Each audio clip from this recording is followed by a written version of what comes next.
London भारतीय corona delta की वजह से आलमी मईशत भी पूरी तरह मुतासिर हो गई है, जबकि तेल की कीमतें गिर गई हैं। गैर मुल्की खबररसा एजेंसी के मुताबिक भारतीय कोरोना ने आलमी मईशत पर भी हमला कर दिया। दुनिया भर की अहम स्टॉक मार्केट करना शुरू हो गई, जबकि तेल की कीमतों में भी कमी आना शुरू हो गई।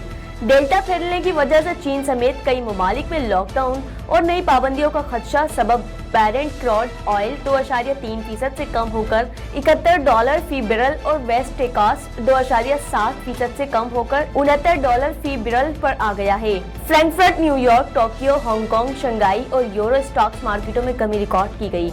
भारतीय कोरोना डेल्टा वायरस के मुआशी सरगर्मियों पर मुमकिन असरात के पेश नजर तेल की कीमतें मजीद गिर गई हैं और बड़ी स्टॉक मार्केटों में मंदी की वजह से सरमायाकारी को शदीद नुकसान हुआ।